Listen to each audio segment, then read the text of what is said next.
Bien, bien. Donc nous entamons notre troisième jour de table ronde, puisqu'il y en avait déjà une le jour de la première après-midi, le jour du vernissage. Et là, on va dire, on quitte,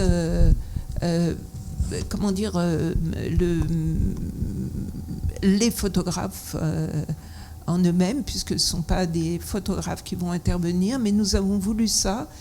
Et comme on vous a dit, on a dit déjà lors du vernissage et qu'on a redit hier, etc., notre intention à l'Observatoire des nouvelles écritures de la photographie documentaire, c'est élargir au plus la discussion. Et là, donc, en premier lieu, c'est Daniel Méo qui va intervenir sur un livre qui vient de paraître, enfin qui est paru il y a maintenant 6 mois, oui, donc c'est quand même vient de paraître, la photographie contemporaine en Anthropocène. Alors l'Anthropocène, justement, dans l'Observatoire, c'est vraiment une question qui nous occupe beaucoup. Nous avons eu un colloque, enfin là c'était le colloque du GIS, le sujet dans la cité, dont on vous a aussi présenté hier, donc la collaboration de l'Observatoire et du GIS, c'est-à-dire on a photographie, art et sciences. Voilà, donc on est sur cette ligne-là. Et c'était le paradigme du biographique à l'ère de l'Anthropocène. Bon, si Julien Magre était là, il dirait « Tu parles compliqué, Christine. Je ne comprends pas tout. » Mais vous comprenez. Et il le fait exprès, d'ailleurs, de dire ça. Donc, cette question-là est vraiment intéressante, la manière dont Daniel amène la photographie. Alors, Daniel Méo, moi, je veux dire que j'ai été sensible à ce qu'elle écrit depuis en fait très longtemps, puisque tu as travaillé avec, c'était le livre avec Gilles Morat et qui s'appelait comment, le tout premier livre sur l'autobiographique, comment il s'appelait, c'était un livre collectif. Trace photographique et trace autobiographique. Oui, vas-y, j'aurais dû le noter. Trace photographique, trace autobiographique. Voilà. Mais c'est ancien, c'était en 2003. Voilà, je crois. Voilà, 2003. Donc, on va dire, c'est mon lien d'origine. Je ne la connaissais pas, mais c'était mon lien d'origine avec Daniel. Et depuis, donc, j'ai suivi régulièrement ses parutions et je suis assez à des moments toujours d'élévation. Quand je lis, j'arrive à certains passages, je dis oui, c'est ça, oui, c'est ça. Donc c'est bon, la relation est bonne.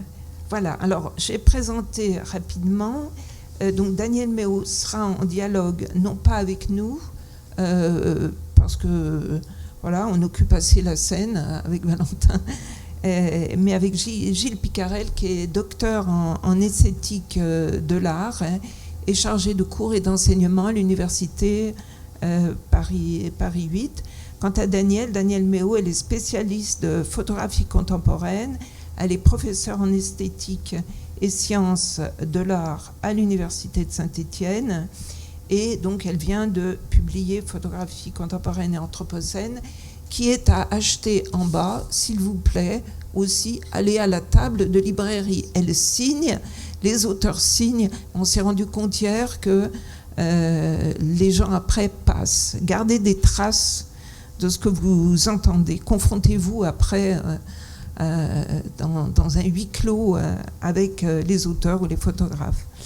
Alors, qu'est-ce que c'est que l'Anthropocène ? Bon, elle va nous le raconter, et puis Gilles va aussi susciter par ses questions des développements. Mais on peut dire que l'Anthropocène, il a signé une crise civilisationnelle profonde et les assises sur lesquelles les sociétés occidentales se sont senties pendant longtemps solidement établies, qui paraissent maintenant devenues précaires. Donc la confiance qui était accordée au progrès technique et aux acquisitions scientifiques est ébranlée.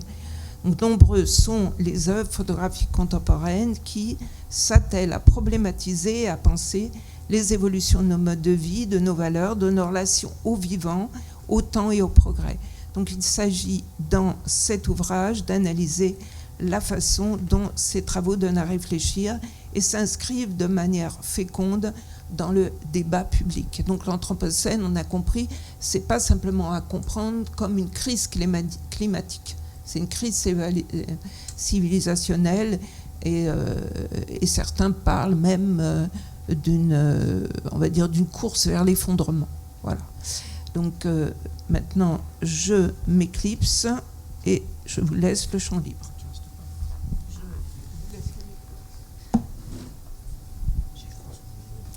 Donc merci beaucoup.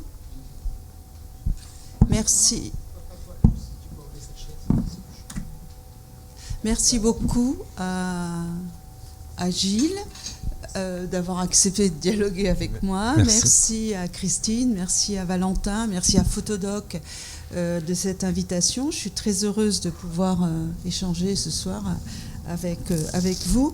Donc quelques mots, je ne serai pas longue, je pense que c'est important qu'on garde du temps pour dialoguer précisément. Quelques mots peut-être justement pour affiner cette notion d'anthropocène, ou plus exactement pour préciser la manière dont je l'emploie, puisque finalement c'est un terme qui est très employé aujourd'hui et un petit peu à toutes les sauces. Donc pourquoi est-ce que j'emploie ce terme en fait ? L'anthropocène, c'est un néologisme fabriqué à partir donc de anthropos, l'homme, et de kainos, qui veut dire nouveau. Donc scène, ça renvoie à une nouvelle ère. On trouve cette racine dans Holocène, Pléistocène. Ça désigne à chaque fois de nouvelles ères géologiques qui marquent des étapes dans le fonctionnement de la planète. Alors le terme, qui a une allure géologique, n'est en fait pas véritablement reconnu par les géologues, puisqu'il faut pour eux que certains critères très précis, très chiffrés et très expérimentaux soient remplis. Donc le terme est encore en discussion chez les géologues. En revanche, il a été répandu dans les publications scientifiques à partir de 2000, notamment avec l'emploi de ce terme par Paul J. Crutzen, donc qui est un chimiste de l'atmosphère néerlandais et qui l'a employé dans un article publié dans Nature, donc une revue qui fait référence. Alors ce terme a un certain nombre de mérites, puisqu'il signe l'agentivité des comportements humains, la manière dont ils vont infléchir le fonctionnement des écosystèmes de manière prioritaire, enfin de manière suffisamment importante pour rivaliser avec d'autres forces naturelles. Et donc, ce terme signe la responsabilité qui est la nôtre en tant que membre de cette espèce et quant à la façon dont les choix que nous faisons en termes d'aménagement du territoire, d'expansion économique, industrielle, d'usage de la technologie, d'organisation sociale et politique, comment tout cela finalement a un impact fort sur les écosystèmes, le monde dans lequel nous vivons. Alors ce qui me paraît intéressant, c'est que ce mot signe vraiment le fait qu'il ne faut pas dissocier ce qu'on a longtemps appelé l'environnement, l'écologie et le politique, et qu'il est important de relier ces deux choses et de ne pas reléguer l'environnement à la périphérie des conduites humaines, au décor finalement de nos actes.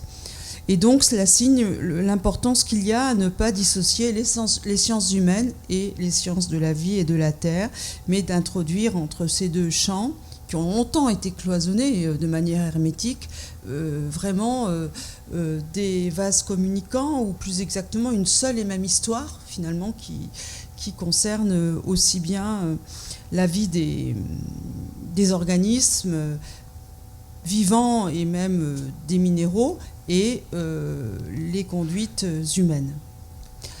Alors, bien sûr, ce terme pose des problèmes. Hein, j'irai quand même rapidement, mais il a été très controversé, à raison, puisqu'il il présente le risque de réunir l'humanité en un seul bloc. Or, ce bloc est abstrait, évidemment, et les dysfonctionnements que nous pouvons observer sont le fruit d'un certain nombre de modes d'exploitation, de choix politiques qui ont été quand même relativement sciemment opérés. Et on ne peut pas embrasser ça dans un discours généralisant et apolitique. Quelques chiffres pour illustrer cela. En 1825, la Grande-Bretagne était responsable de 80% des émissions mondiales de CO2. Aujourd'hui, un Américain du Nord moyen possède une empreinte écologique 32 fois supérieure à celle d'un Éthiopien. Par ailleurs, évidemment, certaines régions du globe sont beaucoup plus touchées par le réchauffement climatique que d'autres régions. Et puis, comme tu le disais tout à l'heure, Christine, je crois que c'est important de ne pas en rester à cette seule notion de réchauffement climatique qui parfois est fétichisée au point d'occulter d'autres aspects de l'Anthropocène qui sont très importants également. L'usage du terme peut aussi, et c'est un des dangers de ce mot, entraîner un certain fatalisme. Que faire contre une ère géologique? En effet, ça paraît insurmontable, et amener une forme de fascination pour la catastrophe que l'on voit au cinéma ou dans la littérature, ou même dans certaines photographies d'ailleurs, qui sont bien reçues sur le marché de l'art. Il entraîne également une sorte de maintien d'une vision dualiste avec les hommes d'un côté et la nature, entre guillemets, de l'autre, et peut donner libre cours à des entreprises ingénieriques vraiment hasardeuses et aventurières. Le Paul Crutzen, dont je parlais tout à l'heure, pense à envoyer dans l'atmosphère de la poussière de soufre pour filtrer les rayons du soleil, avec on ne sait trop quelles conséquences ultérieures. Alors, pour pallier ces problèmes que pose l'usage de ce mot, certaines personnes proposent d'autres termes. On parle de capitalocène pour faire ressortir l'importance du système capitaliste dans ce processus. Des scientifiques américains ont parlé de plantationocène, essentiellement pour mettre en évidence la responsabilité du colonialisme. Quelqu'un comme Donna Haraway parle de Chtuthulucène, du nom d'une araignée, afin de mettre en évidence les capacités en fait de résilience du système sur les ruines d'un fonctionnement politique qui tombe en déshérence. Bon, alors plutôt que je ne sais pas s'il faut arbitrer entre tous ces termes, puisque finalement il parle d'une crise et la caractérise différemment. Selon Jean-Baptiste Fressos, qui a produit un ouvrage qui s'appelle L'Apocalypse joyeuse, qui est intéressant, l'usage de ce terme d'anthropocène présente aussi l'inconvénient de s'accompagner de la diffusion d'un grand récit relativement erroné qui serait que finalement on s'aperçoit aujourd'hui des problèmes comme ça. On aurait pendant longtemps, sans s'en rendre compte, produit un certain nombre de phénomènes, et on verrait aujourd'hui, un peu comme des andouilles, que finalement les conséquences en sont néfastes. Or, Jean-Baptiste Fressos, qui est un historien des techniques, donc il déconstruit des moments politiques et scientifiques précis. C'est à chaque fois, depuis le XVIIIe siècle et même avant, mais notamment au XVIIIe siècle, il y a eu des polémiques autour de points précis, et il y a eu une volonté consciente d'empêcher finalement la résistance et d'empêcher des mouvements de contestation de certaines avancées technologiques et industrielles. Alors pour ma part, malgré ces réticences, ces débats qui pourraient amener à critiquer l'usage de ce mot. Je l'emploie néanmoins, je dirais, comme on fait mention d'un terme, hein, c'est-à-dire que je me réfère à l'emploi de ce terme sans forcément éprouver le besoin de le discuter en tant que tel, enfin, malgré les réticences réelles que je peux avoir. Et ce qui me paraît important, c'est au fond de prendre en considération comment des œuvres photographiques, avec leurs moyens propres, peuvent prendre à bras-le-corps ce problème et proposer une réflexion à ce sujet. Sachant que les œuvres photographiques peuvent précisément, justement, discuter même l'usage de ce mot, ou en tout cas provoquer une réflexion sur la manière dont il vaut mieux le prendre et le traiter. Alors, pour que ça ne reste pas abstrait, je vais juste rapidement, puis peut-être qu'on précisera davantage tout à l'heure, donner 2 exemples, afin que, puisque moi, mon souci, c'est essentiellement, finalement, de parler des œuvres. Hein, et de voir comment elles fonctionnent, de voir comment elles peuvent agir et provoquer une forme de pensée. C'est véritablement ce qui m'intéresse.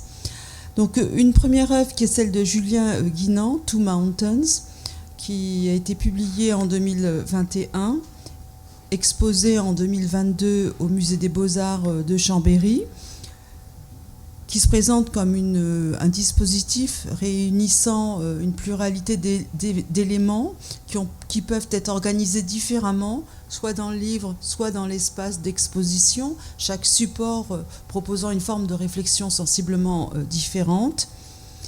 Et donc, ce dispositif doué d'une relative variabilité résulte d'une enquête qui s'est réalisée dans la durée. C'est un trait des photographes qui m'intéresse, c'est-à-dire que c'est souvent des travaux au long cours qui demandent un travail vraiment engagé dans le temps, nécessitant une véritable implication forte. Et donc Guinan est allé au Japon 3 fois, et puis il a travaillé les choses dans l'intervalle, en se documentant. Et donc il enquête sur 2 montagnes au Japon, celle d'Ashio, que vous voyez ici, et non, celle de Kumano, ça c'est Kumano que vous voyez ici, et celle d'Ashio. Donc l'une comme l'autre ont subi des dégâts importants. À Kumano, depuis longtemps, les forêts sont des forêts artificielles, des forêts de cryptomères qui ont remplacé les forêts originelles, si je puis dire, enfin si on peut parler comme ça, puisque les choses sont plus complexe sans doute que cela. Mais enfin, on a planté des cryptomères parce que ça poussait plus vite, c'était d'une productivité et d'un gain plus important. Et ces arbres-là amènent une forme de délitement des sols, ce qui fait que lorsqu'il y a des pluies fortes, il y a des glissements de terrain. Et donc, les Japonais sont amenés à faire des sortes de pansements en béton de ce type pour retenir le flanc des montagnes. Alors, ces pansements ont été photographiés d'ailleurs par pas mal de... on trouve de nombreuses photos de ces paysages. Le propre du travail de Guinan, c'est précisément d'enquêter sur ce qui se passe et d'essayer de comprendre en profondeur des logiques qui ne sont pas purement visuels, de rendre compte de processus complexes qui sont à la fois environnementaux mais aussi politiques et économiques. Ici, nous avons une femme qui répond à un entretien. Au sol, vous voyez le magnétophone de Julien Guinan, et elle raconte que elle a par 2 fois perdu sa maison en raison de glissements de terrain, mais que son fils a aujourd'hui fait fortune parce qu'il est fabricant de béton et qu'actuellement la demande est forte. Ici, une petite affichette de remerciements au Dieu de la prospérité que vous voyez juste derrière, et cette affiche a été posée par les fabricants de ciment et de béton qui sont à l'arrière-plan, puisque les sinistres actuels leur apportent une forme de prospérité. Alors voici l'autre montagne sur laquelle enquête Julien Guinan, elle fortement dévastée par l'extraction du charbon. Et donc le livre se clôt sur cette reproduction d'une estampe japonaise représentant un poisson-chat, symbole des catastrophes et des nombreuses catastrophes. Et nous avons sur la droite des habitants qui attaquent le poisson-chat pour se défaire de ces sinistres, mais tout en haut à gauche arrivent des soldats et des entrepreneurs, enfin des hommes de pouvoir qui viennent défendre le poisson-chat, puisque finalement, par rebond, il leur amène une forme de renaissance et de prospérité. Rapidement, un autre travail qui est extrêmement intéressant, celui d'Ignacio Acosta, Copper Geographies, paru en 2018. Et Ignacio Acosta a également fait une longue enquête qui dure sur 5 années, je crois. Et il a refait tout le trajet du minerai de cuivre. Minerai dont vous voyez un spécimen sur la droite. Et donc il suit le minerai depuis les carrières qui se situent dans le désert d'Atacama au Chili. Puis il va emprunter le chemin du cuivre, il traverse la mer, il y a des photographies de l'étendue marine, pour arriver ensuite au Pays de Galles, où se trouvaient autrefois les fonderies, pour préparer donc le cuivre. L'activité de la fonderie étant bien plus rémunératrice que celle de l'extraction. Les paysages d'aujourd'hui au Pays de Galles ont été requalifiés, ce qui n'est pas le cas de ceux qui sont au Chili.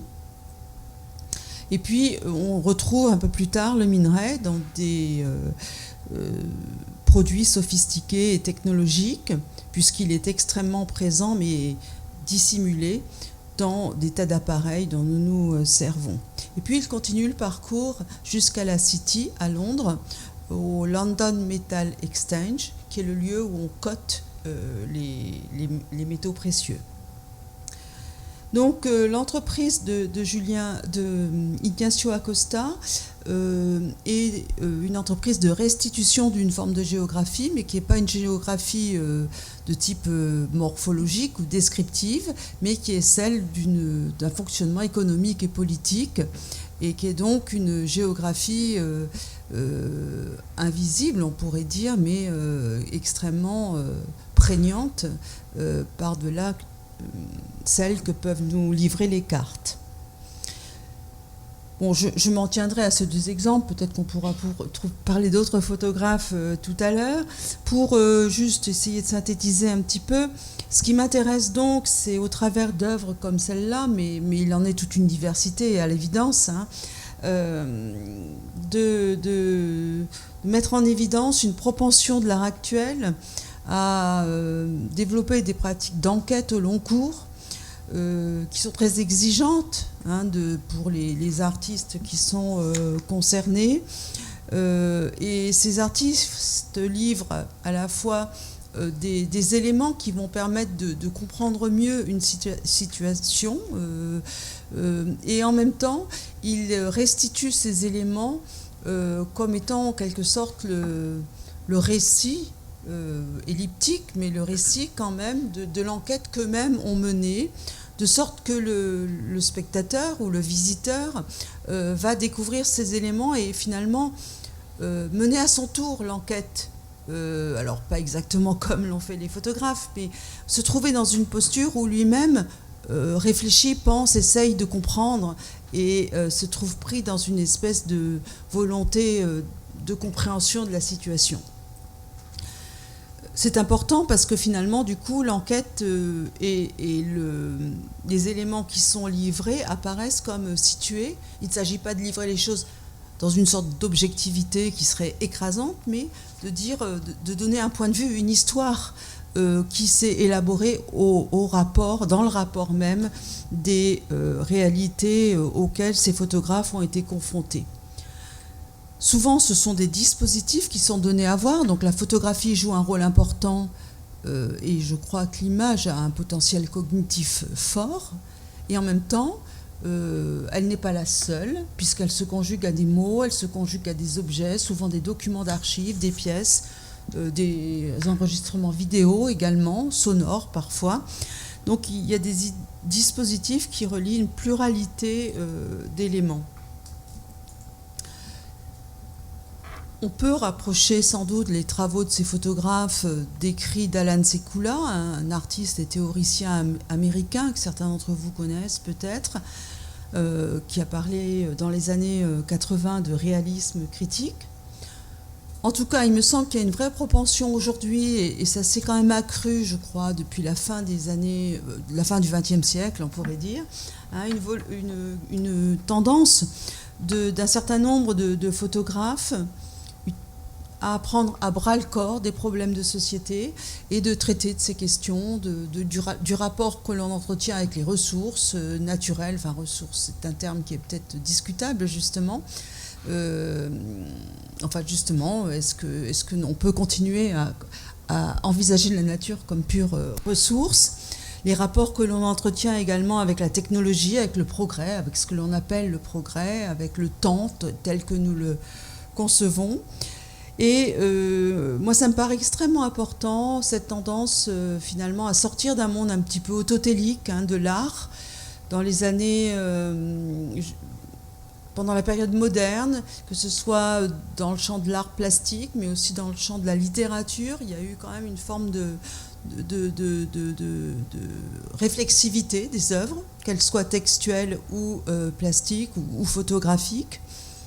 Et là, il y a une vraie aimantation, je ne sais pas si c'est le terme qui existe, aimantement, des œuvres sur le monde réel et sur les fonctionnements sociétaux, qui amènent à une capacité de ces travaux à relancer le débat public, à participer d'un débat public.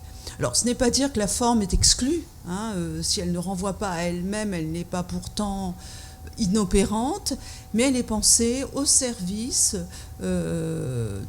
d'une réflexion de fond.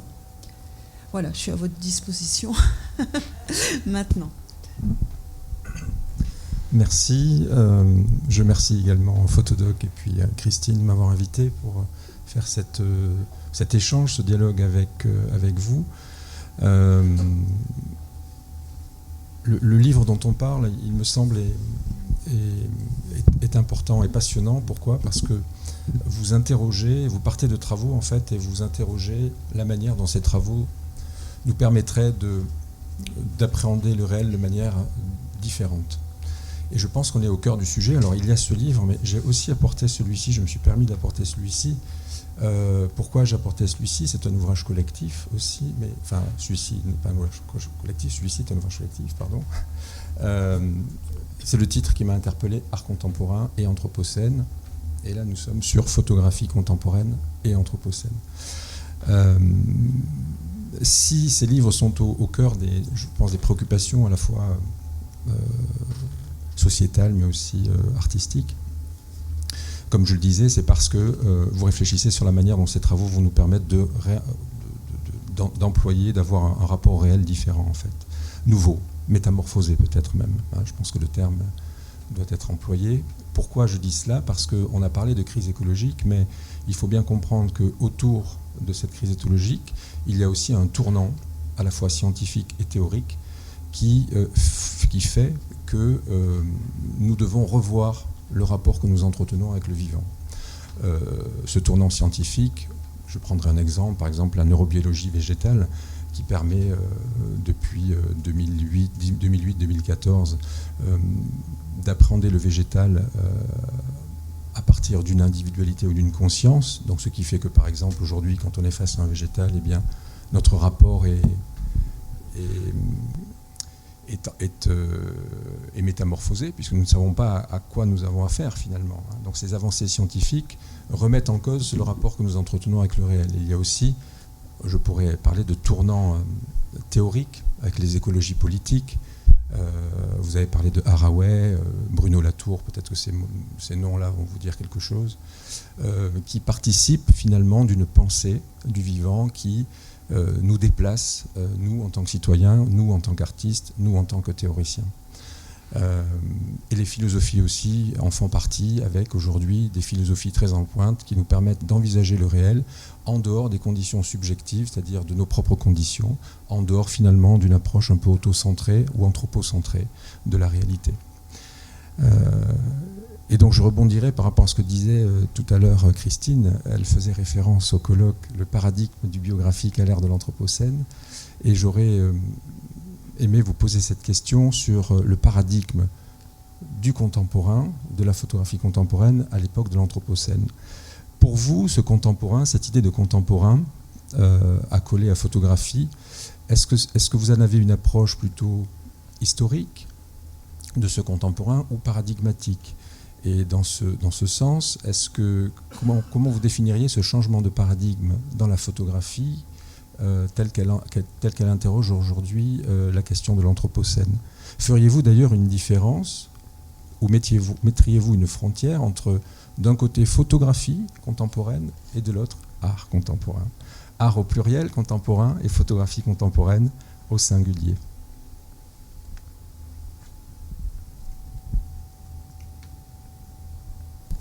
Oui. Bon, c'est une question compliquée.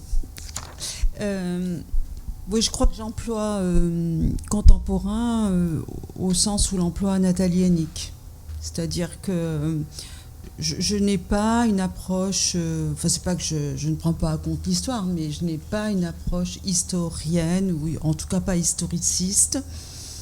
Et enfin, je pense qu'il y a effectivement des formes qui sont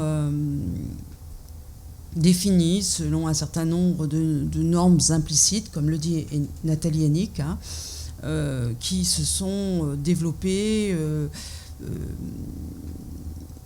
assez récemment et qu'on peut appeler une forme de paradigme contemporain, et que le développement de ces normes n'est pas véritablement circonscrit dans une évolution diachronique. Voilà. Voilà. Alors, pour articuler art contemporain et photographie contemporaine, c'était un des pans de votre question. La photographie est entrée en art, enfin on peut dire en France en tout cas, comme l'a montré Dominique Baquet dans les années 80. Cette introduction s'est beaucoup fait quand même par l'adoption du format tableau, de la couleur, des images assez visibles, enfin si ce n'est voyantes, en tout cas qui tenaient au mur, comme a pu le dire Michel Nurizani, c'est-à-dire qu'il s'agissait de rivaliser avec quand même d'autres formes artistiques qui occupaient le mur, sculpturales, picturales. Et je pense que ça, c'est un temps qui a été très peu dominant quand même dans le domaine de la photographie, et qu'on en sort un peu. Voilà. Je pense que c'était une période où la photographie a eu une recherche de littéralité, de mise en évidence de sa littéralité en tant que représentation. Alors, je ne prône pas un rejet du grand format systématique, hein, mais il me semble que maintenant, cette crise, enfin ce moment où la photographie a absolument voulu occuper le mur et qui, pour moi, comporte un petit peu une forme de néo-pictorialisme quand même, enfin quelque chose qui ressemblerait un petit peu à ça, et quand même un peu derrière nous. Ça ne veut pas dire qu'on ne puisse pas faire du grand format et que parfois ce ne soit pas intéressant de faire du grand format, mais je crois qu'on peut aussi faire de très petits formats. Et je pense qu'effectivement, pour moi, davantage que la littéralité de la représentation ou l'auto-réflexivité, l'aptitude des œuvres d'aujourd'hui à traiter du monde, ou plus exactement, pour être un petit peu plus articulé, l'aptitude qu'elles ont à questionner le sujet afin que lui voit le monde différemment ensuite, me paraît primordial, et je pense quand même que c'est un des éléments qui s'esquissait avec le paradigme contemporain dont parlait Nathalie Hennig, quoi. Très bien. Alors oui, ce changement de paradigme, on peut d'ailleurs le retrouver, entre guillemets, vous parliez de grand format, c'est vrai qu'on peut retrouver ça dans certains artistes que vous interrogez. Je pense à Thomas Struff, par exemple, qui effectivement va utiliser plutôt des très grands formats. On pourrait d'ailleurs interroger cette histoire de grand format par rapport à la façon dont les artistes aujourd'hui bougent. Mais pour continuer ma question et rebondir sur ce que vous venez de dire, ce changement de paradigme, finalement, on peut le retrouver, il me semble, dans certains des travaux de façon plus présente que dans d'autres. Je pense à Jean-Luc Millen qui réfléchit finalement à une photographie qui ne partirait pas d'un point de vue autocentré ou anthropocentré, mais qui partirait de la chose, en l'occurrence là ce sont des oiseaux, qui partiraient du point de vue de l'oiseau. Et donc je pense que, on peut dialoguer là-dessus, justement j'aimerais vous entendre sur ce sujet, et j'ai l'impression que dans ce travail il y a un vrai changement de perspective et de paradigme qui est, on essaye peut-être de déconnecter de ce qui est compliqué, a fortiori pour la photographie, qui, comme vous le dites très justement, a une forme d'adhérence au réel. Et c'est vrai que travailler ce changement de paradigme, partir, si on parle comme Francis Ponge, partir ou prendre le parti pris là, de l'oiseau en l'occurrence, me semble être un exemple très fort de ce changement de paradigme, qu'on ne va pas retrouver dans tous les travaux. J'ai pris là justement un exemple qui n'est pas du tout le prisme documentaire. J'ai pris un autre travail en fait qui me semble donne une autre orientation. Oui, alors c'est vrai que cohabite, je m'appuie, je me suis attirée finalement par des œuvres qui sont de nature assez différente. Enfin, je crois qu'il n'y a pas une seule... il y a différentes manières de prendre la chose, tout simplement. Alors le travail de Millen, c'est un travail extrêmement original, au sens où c'est quelqu'un qui a quand même vécu un peu en marge des courants de l'art contemporain, qui a une vie très particulière, puisqu'il a travaillé toute sa vie avec sa compagne, ils ont une production à deux. Millen, c'est d'ailleurs le prénom de sa femme qu'il a pris comme pseudonyme, et donc c'est une œuvre commune. Et c'est une œuvre qui est entièrement basée sur une familiarité avec les oiseaux. Ils bâtissent un mode de vie là-dessus. Pendant des mois, ils vivent dans une caravane ou dans un van auprès des oiseaux. Donc c'est un choix photographique, mais c'est un choix de vie aussi. C'est vraiment une vraie... souvent, les choix photographiques sont des choix de vie, d'ailleurs. Puisque... alors... j'ai un peu perdu la nature précise de votre question, mais je crois que oui, vous parliez de point de vue, changer de point de vue. La photographie, c'est quelque chose d'assez physique finalement, puisqu'on est là près des choses. Enfin, pour faire une photo, il faut y être. Je pense que c'est une donnée quand même par rapport à d'autres moyens d'expression. Et au fond, donc, pour photographier les oiseaux, il faut qu'ils soient près d'eux. Et pour que les oiseaux approchent, il faut qu'ils se fassent oublier. Donc il vit des mois près d'eux pour qu'ils s'approchent et qu'ils puissent les saisir. Et en même temps, il ne masque pas du tout la difficulté de cette approche, puisqu'il y a des moments où les oiseaux sont flous, à demi dissimulés derrière des grillages ou des feuillages. Et donc, on est très loin d'une... Je crois qu'on est très... J'ai l'impression qu'il... On est très loin. Oui.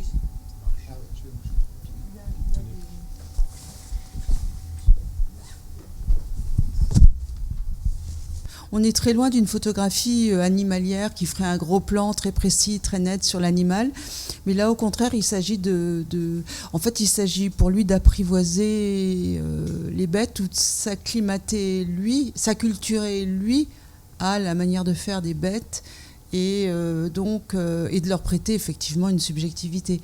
Mais ça passe par un faire photographique aussi, je crois. c'est un choix de vie qui passe par un choix de prise de vue. Oui, c'est vrai que les artistes que vous interrogez, la question de l'engagement revient assez souvent. Hein. Mais je trouvais que dans ce travail, et ça me permet de vous interroger justement plutôt sur l'approche documentaire de certains photographes, je trouvais que ce travail permettait justement d'être un miroir aux autres travaux qui, vous le dites assez justement, la frontière est quand même très mince entre sensibiliser le public à la crise écologique, etc., les problématiques, mais vous dites qu'il y a une frontière, que certains travaux sont assez flous, c'est-à-dire qu'effectivement ils peuvent interroger les problématiques, mais aussi dans le même temps les amplifier. Amplifier par exemple la foi en ce que vous disiez tout à l'heure, un solutionnisme technologique, ou plutôt déverser dans une sorte de désespoir face à la fin des temps. Et je me demande là si véritablement dans ce type de travail, je me demande ce que ça produit en fait. Il y a quelques travaux que vous citez, il y en a très peu, mais il y en a quelques-uns qui renvoient à la subjectivité du photographe, donc un point de vue un peu anthropocentré, notamment les travaux qui sont faits à Tchernobyl, il me semble, où effectivement les photographes sont un peu font état de leur état d'âme, par exemple. Je fais référence à cela. Et après, donc, des travaux qui peut-être, où la frontière est pas... Il y a quelque chose là qui est un peu flou, il me semble, et qui... La question que je me pose, c'est ce que disent ces travaux, en fait, la manière dont ils pensent la crise écologique, et puis plus largement... Oui.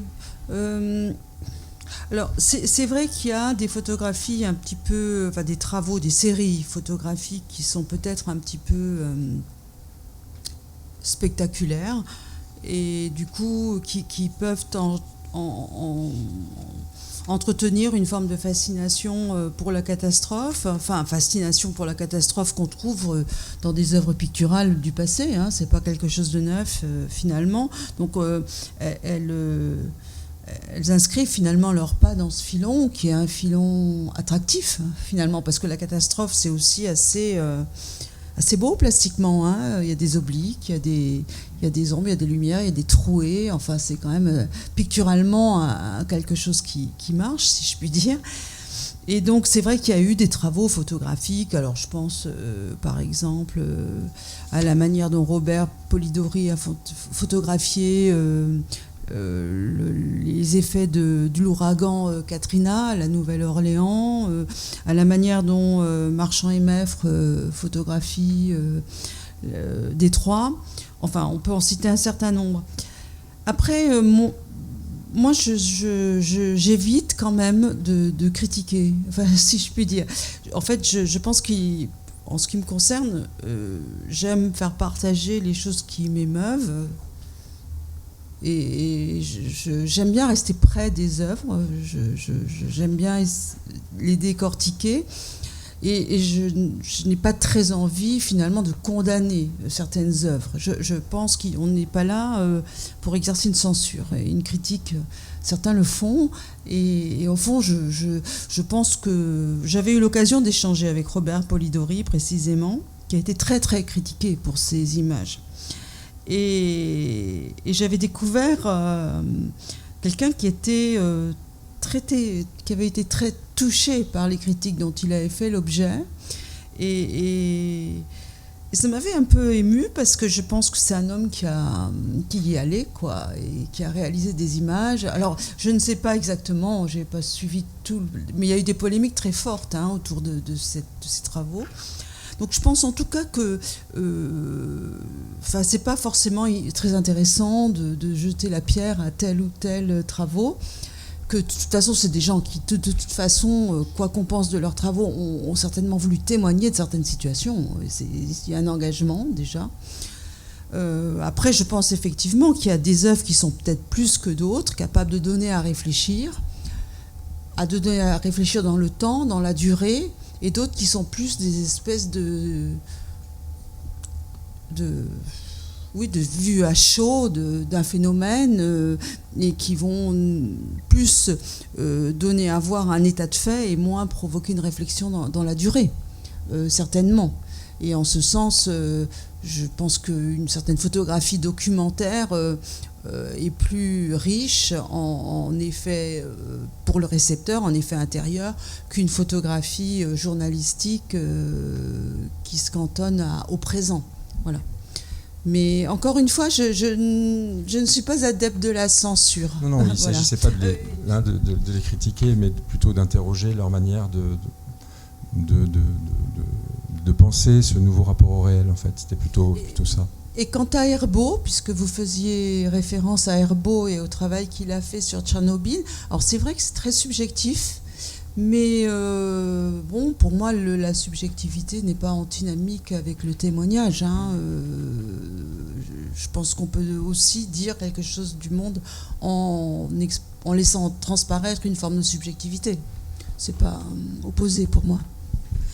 Et par rapport à cette subjectivité, il y a des travaux que vous mettez... votre livre, il y a 9 chapitres, si je me souviens bien. Donc 8 très précisément. Et donc ça permet d'envisager des photographies différentes. Vous l'avez compris, il y a vraiment des photographes qui n'abordent pas du tout la problématique de la même manière. Et vous avez, il y a là-dedans une approche photographique qui est très particulière, que certains appellent une approche art-science, en tout cas un rapport art-science, un art de recherche, et qui va combiner à la fois des artistes, qui va associer des artistes à des chercheurs en sciences humaines, en sciences sociales, etc. Alors là, on est sur des travaux différents de ceux dont on vient de parler, complètement différents. La question que je me pose, c'est la capacité dans ces travaux, ce sont souvent des artistes qui les portent d'ailleurs, ces travaux. Il y a également, peut-être, c'est sûr, même, il y a même des chercheurs qui eux-mêmes se mettent à la création artistique. Donc ça veut dire qu'il y a un rapport art-science de plus en plus étroit. Comment vous pensez ce rapport ? Alors, on disait tout à l'heure que la notion d'anthropocène ou de capitalocène ou toulocène, amène à moins séparer le domaine des sciences humaines des sciences dures.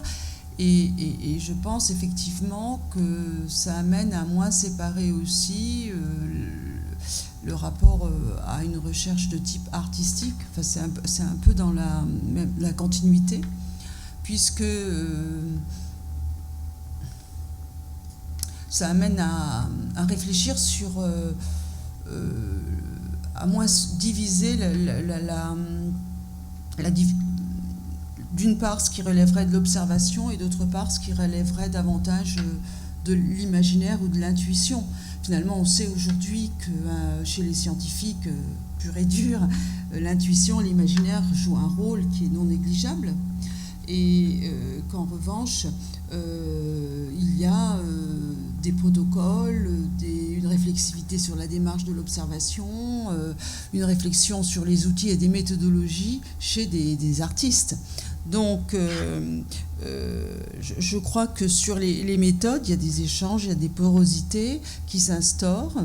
Et sur les objets aussi, puisque on essaye de trouver des ponts, des porosités justement entre ces domaines, et qu'on se rend compte que ça permet d'approcher des réalités de manière plus complexe peut-être, puisque parfois on a des phénomènes qui peuvent être coexistants,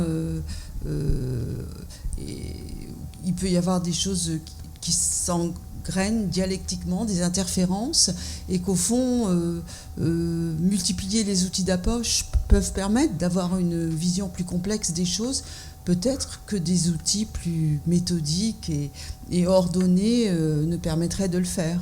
Donc oui, je crois qu'il y a une vraie porosité. Alors c'est vrai que ces porosités, elles ont aussi émergé dans certains contextes, parce que les choses n'émergent pas de rien. Dans les écoles d'art, il y a eu ces dernières années des remises en question. et la mise en place de doctorats, recherche-création, de choses comme ça. Et ces choses-là ne sont pas non plus indifférentes dans nos débats. Enfin, elles ont fait bouger les manières de penser.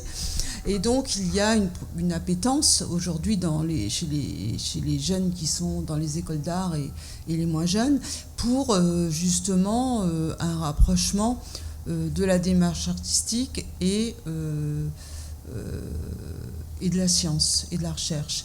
Mais inversement, il y a aussi une appétence des sociologues, des anthropologues pour des démarches qui seraient un petit peu moins normées, qui saisiraient un peu plus l'occasion, qui saisiraient un peu plus ce qui déborde au fond de ce qu'ils abordent.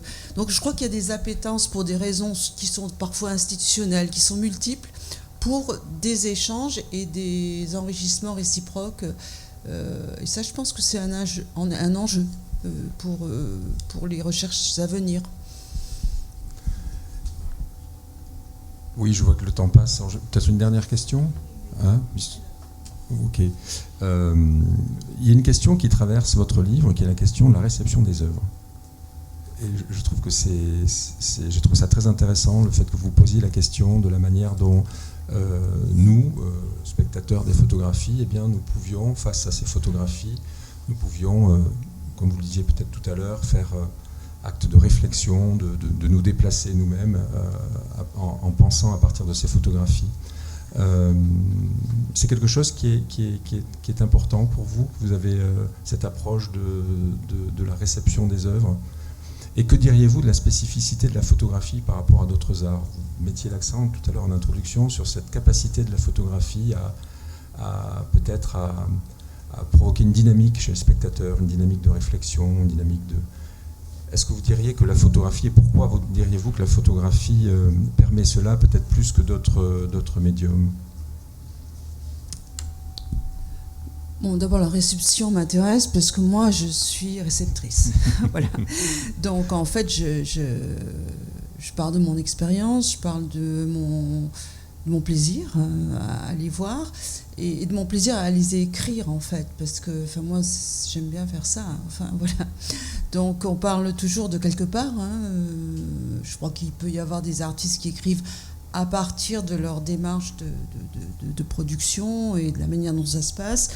Et fatalement, moi, je pars de cette position-là. Voilà. Et c'est vrai que moi, j'apprécie j'apprécie de plus en plus, d'ailleurs, que les œuvres me donnent à penser et mettent ma réflexion en marche, la mobilise, voilà. Et c'est au fond, il y a vraiment des fois des centres d'intérêt qui me viennent de par la rencontre avec certaines œuvres, et après je lis ou je réfléchis. Et je pense qu'il y a vraiment pour moi des travaux qui ont été qui ont joué un rôle de passeur et qui m'ont amené à réfléchir. Plus généralement, je pense que c'est intéressant que des œuvres et des artistes donc, qui sont derrière, mais l'artiste ne maîtrise pas tout non plus, donc l'œuvre peut faire aussi des choses que l'artiste n'a pas complètement prévues. Enfin, il est à l'origine, mais il les a pas forcément toutes prévues. Et je pense que j'ai un peu perdu le fil. Je pense que c'est important que oui, l'œuvre postule que le spectateur puisse être intelligent. Voilà. Je pense quelque part, je pense qu'un certain nombre d'œuvres dont j'ai plaisir à parler et qui m'intéressent, le plaisir que j'ai vient du fait qu'on se sent intelligent à les voir. Parce qu'elle donne à réfléchir, elle donne des idées, elle donne envie de comparer des éléments, elle donne les gens envie de les mettre en tension et de faire marcher un petit peu sa réflexion et sa sensibilité, puisque l'un et l'autre vont de pair. Et cette relance, finalement, dans la réflexion du visiteur, du spectateur, c'est ça qui m'intéresse. Alors, je n'ai pas traité de l'aspect photographie, je sais, mais je pense que la photographie, oui, relie ça au monde, quoi, en quelque sorte. C'est vrai que c'est le côté aussi passionnant de votre livre, c'est ce que vous dites, hein, c'est qu'il y a à peu près un peu moins de à peu près 50 artistes dans ce livre, donc des reproductions d'à peu près une cinquantaine d'artistes. Et le fait que vous partiez des photographies et que vous écriviez à partir d'elles, je trouve qu'il y a un vrai intérêt en fait à s'inscrire, à inscrire votre pensée dans ce concret de l'œuvre. Et je trouve que ça c'est très intéressant en fait, cette approche de la réception que vous avez développée dans votre livre. Merci. Je vois Christine.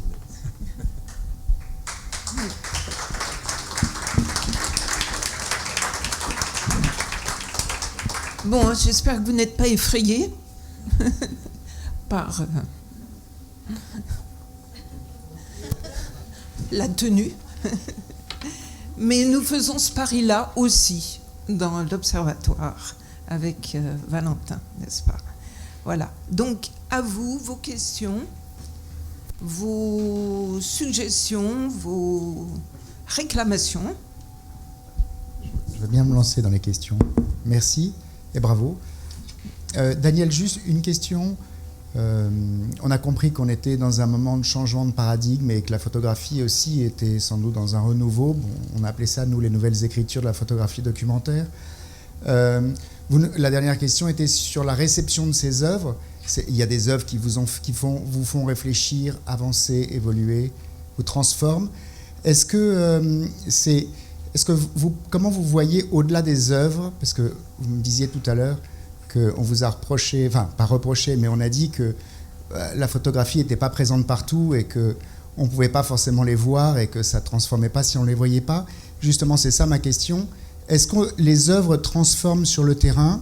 Si, sans réception, est-ce qu'il y a une part de transformation qui se passe au moment de la fabrication des photographies?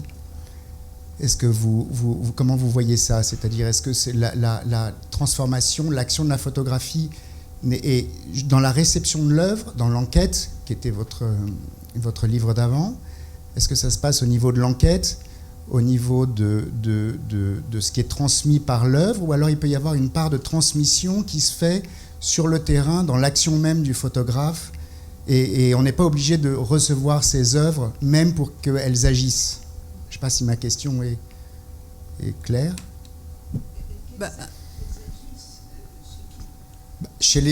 Par exemple, sur le terrain, il peut y avoir, vous me parliez de transformation souterraine, et qu'il y a aussi des choses qui se font dans les profondeurs. Est-ce qu'elles se font aussi sur le terrain? Par exemple, des photographes qui sont sur le terrain, ils rencontrent des gens, ils font passer des informations, ils transforment localement des pensées, et tout ça est agissant et pas seulement dans la réception. Alors, il y a de plus en plus de pratiques aujourd'hui de photographes qui effectivement vont collaborer avec les personnes qui photographient ou vont, je pense... Hortense Soichet était là tout à l'heure. Les 2 dernières œuvres qu'elle a faites sont des œuvres, je ne crois pas en parler dans mon livre, mais sont des œuvres qu'elle a fait en collaboration avec des personnes, des femmes de la mairie d'Ivry, des femmes gitanes dans SPRM. Et donc, dans ce cas-là, dans le cas de la mairie d'Ivry, elle leur donne des appareils photo, donc elles prennent des photographies. Elle a fait aussi un travail récent sur des personnes qui vivent en EHPAD ou en établissement de soins dans le département du Lot. Et là, il y avait un échange sur ce qui pouvait être photographié, ce qui devait être photographié. Elle leur a même, je crois, proposé certains ont fait des photos, ou en tout cas ont donné leur avis sur ce qu'il fallait photographier. Donc là, à ce moment-là, le rapport avec les gens qui participent en fait de cette enquête est extrêmement important. Donc ça, c'est vrai. Aussi, ce qu'on peut dire, c'est qu'il y a beaucoup de photographes. Je pense à Mathieu Asselin, je pense aussi à une équipe de photographes qui ont travaillé sur une catastrophe qui a eu lieu dans la vallée du Vajon en Italie, un collectif qui s'appelle Calamita, mais en tout cas, et donc ils sont revenus sur les traces de cette catastrophe. Mais sans rentrer dans les détails, ils ont accompagné toutes les étapes de leur travail, de workshop, de débat, de conférences, et cet aspect travail avec les personnes concernées était extrêmement important. Donc toute cette dynamique qui se tisse tout le long du travail est en elle-même opérante.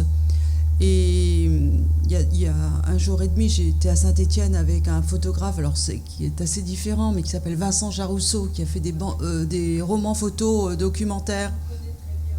Voilà. Et donc, il présentait son dernier ouvrage qui s'appelle Les femmes du lien, et il le présentait à la médiathèque de Saint-Étienne, et dans la salle, il n'y avait que des femmes du lien. Et donc, c'était quand même des gens pour qui leurs sujets sont aussi des récepteurs et vice-versa. Et ça me paraît assez important, ça aussi. Ça aussi, c'est de la photographie, puisque la photographie introduit un rapport. Ici, Michel Semignaco est dans la salle. Et il y a plus longtemps, Michel Semignaco faisait des portraits négociés. Et donc, il s'agissait de consulter les gens et de voir avec eux comment ils souhaitaient être photographiés. Donc tout ce rapport d'implication des personnes dans le processus même de leur représentation est en lui-même politique et agissant. D'autres questions ?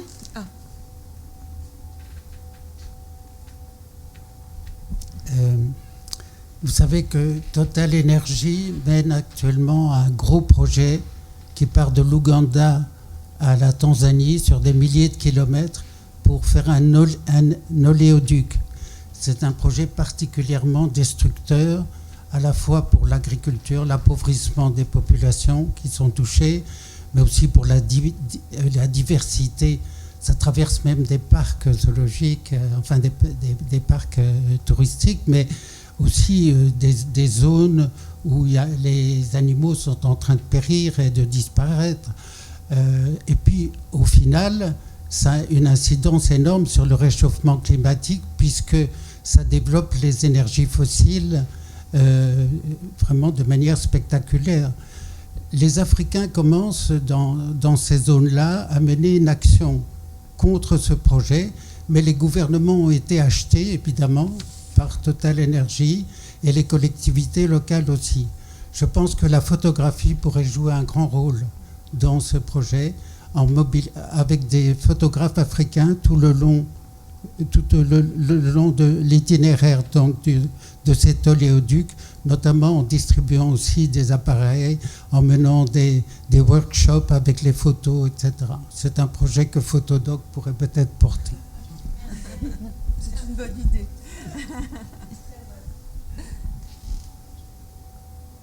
D'autres questions ? Là, on a à peu près 5 minutes max. Bonjour, merci pour votre discussion. Moi, j'avais une question concernant la place du militantisme dans ces projets-là, où c'est quand même des projets qui sont une partie, je pense à Mathieu Asselin, c'est des projets qui sont assez militants. Et je voulais savoir quelle place vous accordez à ces projets et voilà. Merci. Alors effectivement, Mathieu Asselin, lui, place vraiment son positionnement militant au départ, si je puis dire, de son travail, et il le pose comme tel. D'ailleurs, il est membre de Disclose, et donc, donc un collectif de journalistes politiquement situés. C'est le cas aussi d'Ignacio Acosta, qui fait partie d'un collectif qui s'appelle Trace of Nitrate, qui donc est concentré sur les effets de l'extraction minière. Après, c'est pas le cas de tous. Par exemple, Mylène, dont on parlait tout à l'heure, je pense, pose pas les choses de cette manière-là. Pour lui, on est dans quelque chose de très méditatif, de l'ordre de la contemplation, qui est un choix de vie. Alors, sans doute, qui demande un engagement profond, mais qui ne pose certainement, j'ai pas eu l'occasion d'en parler avec lui, et puis c'est quelqu'un qui est très en retrait des échanges publics, mais en tout cas, il n'affiche pas de position militante. Donc c'est très variable, j'ai envie de dire. C'est très variable, et c'est pas forcément les œuvres qui revendiquent un positionnement militant qui le sont. Enfin, on peut imaginer une œuvre dont l'auteur ne se revendique pas comme telle et qui pourtant aura un effet militant. Enfin, c'est selon. En tout cas, moi, je ne pense pas qu'il faille opérer de découpage entre ce qui serait d'un côté de l'art et de l'autre côté du militantisme, et en tout cas, je ne pense pas qu'il s'agirait de dire que finalement, Asselin, pour prendre le cas d'Asselin, étant politiquement situé, finalement, ce serait trop clair pour être de l'art. Enfin, je crois que là, il y a une porosité, il y a une diversité de positionnements possibles. Et au fond, c'est l'effet que les œuvres produisent qui importe. Mais par exemple, là, Florence Aubenas, qui est une journaliste, vient de faire paraître un recueil d'articles. Est-ce que ce sont des textes, des articles politiques ou de l'écriture littéraire ? Peu importe. J'ai envie de dire peu importe, c'est pas vraiment le débat. Je repars sur cet exemple de Aubenas. Je ne me rappelle plus son prénom. Elle a fait un travail où elle a fait elle-même le travail d'une femme de ménage. Donc il y a des actions directes, mais il y a des actions qui sont plus à long terme. Vous dites par exemple sur Total et l'Ouganda, de faire des reportages, etc. C'est une action à long terme. Alors que Total, il y a des actions actuellement en France pour pas que la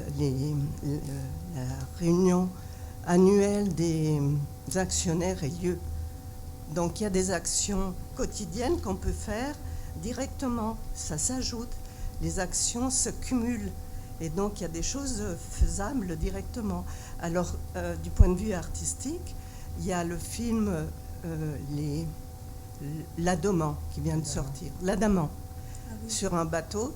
Il a un effet militant sur le travail qui est à faire sur la folie, qui a beaucoup d'importance. Il y a les films, par exemple, puisqu'on a parlé d'Aubenas, les films de Ruffin sur les femmes de service, etc. C'est une action, c'est à la fois artistique et militant. Donc il y a beaucoup de choses possibles. Voilà. Merci. Donc tu vas clore.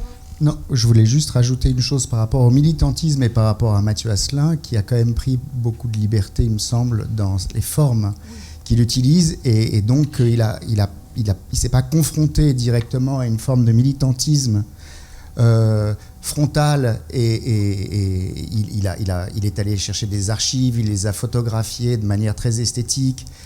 Et c'était tout ça qui faisait partie, il y avait une œuvre artistique qui était derrière et qui faisait partie quand même de la forme, de l'action et de la transformation, et qui est un peu différent du photojournalisme dans lequel on est et de la dénonciation directe. C'était juste pour rebondir sur Mathieu Asselin, que c'est important. Tout à fait, c'est important. D'abord, il y a des images qui sont très travaillées sur le plan plastique. Et puis, il y a une recherche formelle dans la disposition, dans la scénographie, dans le design du livre. Donc, il y a un travail plastique tout à fait présent et réussi. Et qu'on retrouve aussi chez Émeric Huisset, par exemple, quand il photographie les bombes antipersonnelles comme des œuvres d'art ou des objets de publicité. Non, c'est pas Émeric, c'est... Ah oui, c'est Della Porta, pardon, oui, tout à fait. Mais Émeric, évidemment, mais c'est Della Porta, ça, évidemment. Et Della Porta rentre, quand il fait ses bombes antipersonnelles, il joue sur plusieurs tableaux, et ce sont ces plusieurs tableaux qui font aussi tout l'espace de réflexion. Je crois que c'est très tardivement, d'ailleurs, que Asselin est rentré en confrontation directe avec Monsanto, qui a commencé à interdire ses travaux. Voilà, c'était plus tard, ça. C'était juste pour rajouter sur cette... Alors, donc merci à vous deux pour vos interventions, voilà, le dialogue.